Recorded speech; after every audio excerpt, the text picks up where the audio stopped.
नमस्कार, मैं वर्षा सिंह और आप देख रहे हैं TNI 24। शाहजहांपुर के जीडी गोयनका पब्लिक स्कूल में आयोजित मास्टरमाइंड कप चेस चैंपियनशिप को लेकर उपजा विवाद अब कानूनी मोड़ ले चुका है। प्रतियोगिता में पक्षपात और धांधली के आरोप पर अब जीडी गोयनका शाहजहांपुर की प्रिंसिपल ने मीडिया के सामने आकर स्कूल का पक्ष रखा है और आयोजकों पर गंभीर आरोप लगाए हैं। पूरा मामला जानने के लिए बने रहिए हमारे साथ, देखिए ये रिपोर्ट। जीडी गोयनका शाहजहांपुर प्रबंधन का कहना है कि स्कूल इस प्रतियोगिता का केवल वेन्यू होस्ट था। इस पूरे खेल की मुख्य आयोजक मास्टर माइंड चेस एकेडमी थी, जिसके कर्ता धर्ता विश्वजीत विक्रम और रईस बेग हैं। स्कूल ने साफ किया कि पैसों के कनेक्शन या क्यूआर कोड से उनका कोई लेना देना नहीं था। विवाद तब बढ़ा जब प्रतियोगिता को तय समय पर शुरू नहीं किया गया और नियमों को ताक पर रखकर छोटे बच्चों का मुकाबला बड़े उम्र के खिलाड़ियों से करा दिया। पेरेंट्स का आरोप है कि ज्यूरी में शामिल एक पक्षपाती कोच की वजह से बिना सारे राउंड पूरे किए बीच में ही एक तरफा फैसला सुनाकर प्राइज बांट दिए गए। जब अभिभावकों ने इस पर हंगामा किया तब जाकर स्कूल प्रबंधन के संज्ञान में ये धांधली आई। बढ़ते विवाद को देखते हुए नरेंद्र त्यागी की अध्यक्षता में एक मीटिंग बुलाई गई, जिसमें आयोजकों ने अपनी गलती मानी। सर्वसम्मति से इस विवादित प्रतियोगिता को अमान्य घोषित कर दिया गया और अब ये री-कॉम्पिटिशन 21 मई को दोबारा कराया जाएगा। वहीं जीडी गोयनका शाहजहांपुर की छवि को सोशल मीडिया पर गलत तरीके से बदनाम करने वालों के खिलाफ स्कूल प्रबंधन ने कोर्ट में मानहानि का केस दर्ज कराने का फैसला लिया है। तो हम आप सभी का धन्यवाद करते हैं कि आपने हमें हमारा पक्ष रखने का मौका दिया। एक आजकल जो एक मीडिया में हर जगह सर्व समाज में फैला हुआ है कि किसी भी प्रकार की कोई पोस्ट आती है या कोई वीडियो वायरल होता है तो बिना किसी दूसरे पक्ष को जाने या सुने हुए सब लोग अपना एक जो भी है कि बयानबाजियां करने लगते हैं, कमेंट करने लगते हैं और ये किसी दूसरे पक्ष के लिए काफी मानसिक पीड़ा का भी विषय हो सकता है बिना इस बात को गौर किए हुए। यही कुछ हमारे साथ हुआ। ये हमारे पास मास्टर माइंड चेस एकेडमी से कुछ लोग आए हुए थे। उन्होंने हमें निवेदन किया कि हमें आपके स्कूल का वेन्यू चाहिए, हमें 16 और 17 को चेस कॉम्पिटिशन कराना है डिस्ट्रिक्ट लेवल का, और जिसमें उन्होंने क्लेम किया कि डिस्ट्रिक्ट चेस स्पोर्ट्स एसोसिएशन का भी इसमें सहयोग रहेगा। ये सारी बातें उन्होंने करी और उन्होंने ऑर्गेनाइज कराया और हमने अपना वेन्यू उनको दिया। स्कूल सिर्फ होस्ट कर रहा था एज ए वेन्यू हम दे रहे थे, स्कूल चेस कंपटीशन को होस्ट कर रहा था, पर ऑर्गेनाइजर मास्टरमाइंड चेस एकेडमी थी, जिसके मुख्य कर्ता धर्ता मिस्टर विश्वजीत विक्रम और मिस्टर सईद बेग जी हैं। उन्होंने कराया, बाकी सब कुछ तो ठीक था। और मैं यहाँ पे फिर से एक बात मेंशन कर देना चाहूंगी कि जीडी गोयनका का मनी कलेक्शन और इन सब से कोई लेना देना नहीं था। ये जो क्यूआर कोड दिया हुआ है विद प्रमाण, ये किसी और का क्यूआर कोड है और ये सारा पैसा कलेक्शन उसी क्यूआर कोड पर किया गया है, जिस पर किसी आई थिंक किसी और का नाम आ रहा है। आप लोग स्कैन करके भी देख सकते हैं। जीडी गोयनका से मनी कलेक्शन से कोई लेना देना नहीं है। फिर भी जब हमारा एक ब्रांड है, हमारा एक डेकोरम है, उसको मद्देनजर रखते हुए जब भी हमारे यहाँ कोई ऐसे प्रोग्राम्स होते हैं तो हम अपने ब्रांड के डेकोरम को मेंटेन करते हैं और हमने अपनी तरफ से जो खर्चे किए, जो भी प्राइस थे, जो भी सर्टिफिकेट थे या फिर बीच में जो रिफ्रेशमेंट भी दिए गए, वो भी हमने अपनी तरफ से किए। जो उन्होंने हमसे पैसे मांगे या जो भी बोला कि रिफ्रेशमेंट के लिए अलग से करेंगे, वो भी हमने देने की अपनी सहमति जताई। अब दूसरी बात पर आते हैं कि जिस तरीके के ऑब्लिगेटरी पोस्ट और जिस तरीके के वीडियो जारी किए जा रहे हैं हमारे खिलाफ, जैसे कि किसी ये सोची समझी साजिश का हिस्सा है और ये सिर्फ हमें डिफेम करने के लिए किया जा रहा है। बात की सच्चाई कुछ और ही है।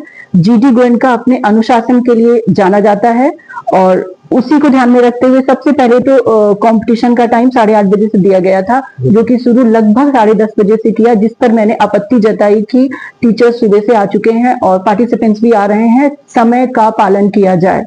तो ये शायद आयोजकों को पसंद नहीं आया मेरी इस आपत्ति को दर्ज कराना। जो मेरे पेरेंट्स हैं, जो एग्जिस्टिंग पेरेंट्स हैं, वो भी इस बात को जानते हैं। जीडी गोयनका ने एक बेंचमार्क सेट किया है पूरे साल में, समय पर किसी भी कार्यक्रम को शुरू करना और खत्म भी करना समय पर। दूसरी बात पे आते हैं कि उन्होंने इस पे रिटर्न पे आप देख सकते हैं, एक तो ओपन कैटेगरी थी जो 17 को थी, जो ओपन एज ग्रुप से ओपन थी कैटेगरी। एक कैटेगरी थी जो अंडर 19 थी, अंडर 7, अंडर 11, अंडर 15, इस तरीके की एज क्राइटेरिया उन्होंने यहाँ पर दे रखा है। तो आइडियली जब एज क्राइटेरिया आपने दे रखा है तो फिर एज क्राइटेरिया के अनुसार ही अपोनेंट भी होने चाहिए थे, या फिर एज क्राइटेरिया के अंतर्गत ही आपको पूरे खेल का प्रतिस्पर्धा का आयोजन करना चाहिए था, जो भी प्रतिस्पर्धा थी उनकी। लेकिन उन्होंने ऐसा नहीं किया। और जो उसमें बोला जा रहा है कि पहले आपने ऑब्जेक्शन क्यों नहीं किया, एक नियम ये भी कहता है कि जो होस्ट स्कूल है, जैसे कि हमने अपना वेन्यू दे रखा था, और जो पार्टिसिपेंट स्कूल है, जो कि बाकी स्कूल के पार्टिसिपेंट्स थे, उनमें से कोई जूरी जजमेंट का हिस्सा ना हो, ये एक अनफिट रूल है। लेकिन ये हमारे बिना संज्ञान के एक पार्टिसिपेंट स्कूल के ही कोच को जजमेंट में रखा गया, जजमेंट का हिस्सा रखा गया, जो कि न्यायोचित प्रणाली नहीं है। और ये मेरे संज्ञान में बिल्कुल भी नहीं था। हमने सिर्फ इनॉग्रेशन करा के, मैं अपने ऑफिस में थी, हम लोगों ने उसमें इंटरफेयर भी नहीं किया एक आधा राउंड लेकर, क्योंकि वो क्या कर रहे हैं, ऑर्गेनाइजर का ही पूरा कंट्रोल था उस पर, वो किस प्रणाली से कर रहे हैं, उनका क्या रूल है, वो खुद वो समझ रहे थे। लेकिन लास्ट में जब जजमेंट आता है तो जो बाकी कई और विद्यालयों के पेरेंट्स, बच्चे आए थे पार्टिसिपेट करने, उन्होंने मुझसे कंप्लेन करी कि मैम आपके संरक्षण में ये गलत कैसे हो रहा है, ये तो बहुत ही गलत हो रहा है। मैंने पूछा कि क्या हुआ, तो उन्होंने बोला मेरा बच्चा ग्रेड 1 में पढ़ रहा है, उसको ग्रेड 12 के बच्चे के साथ मतलब अपोनेंट बनाया गया। कोई कह रहा है हमारा 7 साल का बच्चा है, वो 16 साल के बच्चे के साथ खेल रहा है। तो ये पेरेंट्स का ही था ऑब्जेक्शन, जिसपे मुझे पूछताछ करनी पड़ी। तब मेरे संज्ञान में ये चीज आया कि यस, किसी एक को फेवर करने के लिए, जो कि जूरी का हिस्सा थे, जो जजमेंट का हिस्सा थे लोग, उन्होंने किसी एक संस्था को फेवर करने के लिए बहुत ही गलत डिसीजंस लिए हैं। और उससे भी एक गलत बात ये थी कि एक उनके गेस्ट आए हुए थे, उनको बोले कि उनके हाथ से हमें अवार्ड दिलवाने हैं। तो जब तक हमारा कंपटीशन कंप्लीट भी नहीं हुआ था, 3-4 राउंड भी नहीं हो पाए थे, 20 से विनर निकाल के उन्होंने उनको प्राइज दिला दिया, फर्स्ट प्राइज। तो ये बात भी मुझे बाद में ही पता चली। मैं वहां स्टेज पे खड़ी थी, मैंने पूछा भी कि क्या इनका ओवर हो गया, सारे जो 7 राउंड थे सारे राउंड खत्म हो गए। तो उन्होंने इसका कोई भी हमें सेटिस्फैक्ट्री जवाब वो नहीं दे पाए। बोले मैम वो गेस्ट आए हुए हैं, आप आ जाइए, खड़े होना, बस इतनी सी बात हुई। तो मेरा 2-3 प्रश्न है कि जब पूरे राउंड खत्म नहीं हुए थे तो किस आधार पर किसी एक विद्यालय के बच्चों को ही सारे अवार्ड दिए गए बिना कोई विजेता घोषित हुए। दूसरी बात है कि जब आपने एज क्राइटेरिया और ओपन के अलग अलग दिन बना रखे थे, एक दिन बिना एज क्राइटेरिया वाला था जिसमें सभी एज ग्रुप के लोग किसी से भी अपोनेंट हो सकते थे, किसी के साथ भी खेल सकते थे। एक दिन आपने स्पेसिफाई किया कि वो एज क्राइटेरिया के अंतर्गत होगा। ये मैं नहीं बोल रही हूँ, आपका राइटर बोल रहा है जो आपने लिखा हुआ है। तो अगर ऐसा पहले से ही निर्धारित किया गया था तो आपकी ऐसी क्या मजबूरी थी कि आपने बिना किसी एज क्राइटेरिया को फॉलो किए किसी भी बच्चे को किसी के साथ भी खिला दिया। अब दूसरी चीज आती है कि जब आप जीडी गोयनका को टारगेट किया जा रहा है, सिर्फ इसलिए कि जीडी गोयनका के बच्चों को अवार्ड नहीं मिल रहा था, इसलिए जीडी गोयनका ने सारे अवार्ड छीन लिए। हमने अवार्ड नहीं छीने, हमारे पास प्रॉपर एविडेंस है कि अवार्ड किसको किस दिए गए हैं और वो ट्रॉफी लेकर गए भी हैं घर। यस, जब बाद में ये संज्ञान में आया और सारे पेरेंट्स जब शिकायत करने लगे, उस शिकायत को ध्यान में रखते हुए मैंने कहा इसको यहीं पर रोक दो, क्योंकि सारे पेरेंट्स का इस कंपटीशन पे ऑब्जेक्शन आ रहा है और मेरे पास इसके इलेक्ट्रॉनिक एविडेंस भी है, हमारे पास सीसीटीवी भी है, वॉइस रिकॉर्डिंग भी है, साथ में जो फिर बाद में मीटिंग हुई मेरे ऑफिस में उसकी भी पूरी वॉइस रिकॉर्डिंग विद वीडियो है। एंड सेकंड, उन पेरेंट्स के वीडियो हैं जो ऑब्जेक्शन रेज कर रहे हैं, वो हम नहीं है, वो पेरेंट्स हैं जो ऑब्जेक्शन रेज कर रहे हैं। तो किसी भी गेम्स को, मेरे बच्चे तो छोटे हैं सर, हमारा तो दूसरा ही साल है विद्यालय का, तो मेरे बच्चे जीते ऐसी तो बात ना तो मैं सोच रखती हूँ, और जीतने को जीतेंगे तो वो उनकी क्षमता पे जीतेंगे। मेरी ऐसी कोई सोच नहीं कि मेरे बच्चों को ही जीतना है या ऐसा कुछ करना है। मेरे बच्चे तो बहुत ही छोटे हैं उन बच्चों के सामने, अभी तो मेरे बच्चे ही छोटी छोटी क्लास से अभी 9 तक पहुंचे हुए हैं।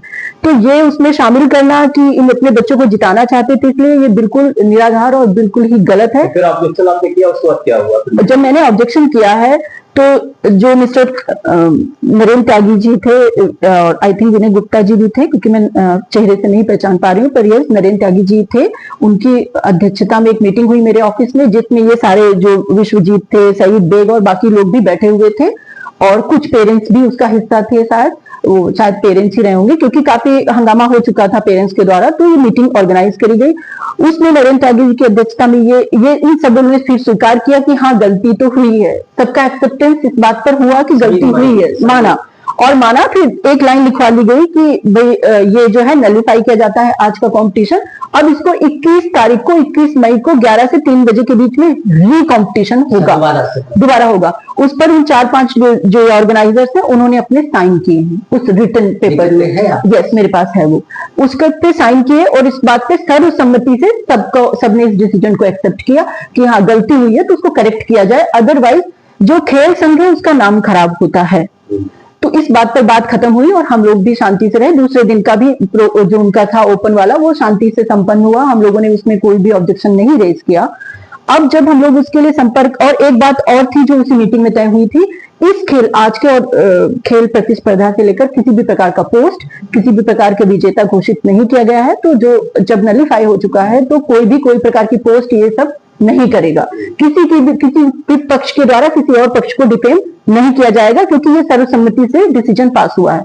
लेकिन हम देखते हैं कि कुछ लोगों ने, एक मिस्टर शुक्ला हैं, उन्होंने भी बहुत ही ऑब्लिगेटरी शब्दों का प्रयोग किया है और हमारे खिलाफ बहुत ही बिना किसी एविडेंस के बहुत ही ऑब्लिगेटरी पोस्ट, बिना तथ्य को जाने, बिना पूरे मैटर को समझे, आपका बच्चा खेल रहा है या किसी और के स्कूल के बहुत सारे बच्चे खेल रहे हैं, इसका मतलब ये नहीं कि किसी एक बच्चे के साथ भी अन्याय हो जाए। एक बच्चे के साथ भी अन्याय नहीं होना चाहिए, चाहे वो किसी भी विद्यालय का हो, किसी भी संस्था का हो, किसी भी शहर का हो। यहाँ पर जो हुआ, अगर वो मेरे वेन्यू के अंदर हो रहा है तो I have all the rights to object in that, क्योंकि शिकायत मुझसे हो रही थी कि मैम आपके संरक्षण में ऐसा हो रहा है, आप क्यों होने दे रहे हैं, आप ऑब्जेक्शन रेज करिए। तब मुझे जो न्यायोचित था, मुझे वो कदम उठाना पड़ा। और उसमें जिस तरीके के शब्दों का चयन किया गया है, औकात वर्ड और बहुत ही सारे ऑब्लिगेटरी सेंटेंस यूज करे गए हैं विद्यालय के प्रति, तो जाहिर सी बात है, मैं मीडिया के समक्ष बोल रही हूँ कि हम लोग उस पर डिफेमेशन का केस करेंगे और उस पर जो भी कानूनी कार्रवाई बनती है, हम कानूनी कार्रवाई की तरफ आगे बढ़ रहे हैं, क्योंकि ये सहन योग्य विषय नहीं है। आप किसी भी विद्यालय के लिए इस तरीके, जब सर्वसम्मति से ऑलरेडी डिसीजन हो, ये जो ऑर्गेनाइजर थे और साथ में एसोसिएशन के लोग थे, तो इस पूरे प्रकोप आपने भी बताया, उन्हें संज्ञान में डाला है, क्या कहना है उन लोगों का? वो भी इसी उसमें थे कि यस गलती हुई है तो उस गलती को आप सुधार करें और री कंपटीशन कराएं। ये भी जो खेल संघ था उनका भी यही डिसीजन है। आज का जो प्रकरण हुआ है सोशल मीडिया के बारे में, इसके संबंध में आपने सूचना दी है? इसके संदर्भ में मैंने उनको सूचना दी, उन्होंने भी इस पे ऑब्जेक्शन रेज किया कि ये गलत हुआ। जब सबके सामने बात डिसाइड हो गई थी कि कोई भी पोस्ट सोशल मीडिया इन सब में नहीं करेगा, क्योंकि नलीफाई कर दिया गया है, गलतियां कहीं ना कहीं हुई है कंपटीशन के आयोजन के दौरान। तो जब ये सारी बातें एक साथ हो चुकी थी, तो कोई भी पक्ष अगर कहीं पोस्ट करता है और आप किसी भी तरीके से आप उसको वायरल करते हैं, तो दोषी सभी पाए जाएंगे। अब क्या है, ओवरऑल अब क्या है, किसको होगा कंपटीशन? हमने मिस्टर विश्वजीत से ये हमारी बात तय हुई थी किसको होगा, पर अभी जब हमने उनसे संपर्क किया तो वो शायद बहुत अच्छे से जवाब नहीं दे पा रहे हैं। वो खुद भी शायद क्लियर नहीं अपने माइंड को लेकर कि कराना है कि नहीं कराना है। इसमें मेरा जो एक तरह से देखा जाए तो सारा मिसमैनेजमेंट मिस्टर विश्वजीत की तरफ से हुआ है और मिस्टर सईद बेग की तरफ से हुआ है, और यही इसके पूरे। कहाँ के हैं, कौन जो है सर? ये जो है पढ़ाते थे सर, उसका तो मुझे आइडिया नहीं, क्योंकि मुझे इसके बारे में कोई जानकारी नहीं दी गई थी कि किसी विद्यालय में पढ़ाते हैं या कोच। अगर ऐसा कुछ होता तो जाहिर सी बात है कि मैं उनको जजमेंट का हिस्सा तो नहीं बनने देना उचित समझती, और मैं इस पे पहले ही ऑब्जेक्शन रेज करती अगर मेरे संज्ञान में पहले से होता। ये कंपटीशन लगभग खत्म होते होते कुछ बच्चों ने ऑब्जेक्शन जब रेज किया, उन्होंने ये बात बताई कि मैम किसी एक स्कूल के जो कोच होते हैं उन्हीं को क्यों जज बना दिया गया। अच्छा, वो तब ये बात मेरे संज्ञान में आई। कहीं पढ़ाते हैं, किसी स्कूल पढ़ाते हैं, किसी विद्यालय के वो कोच हैं।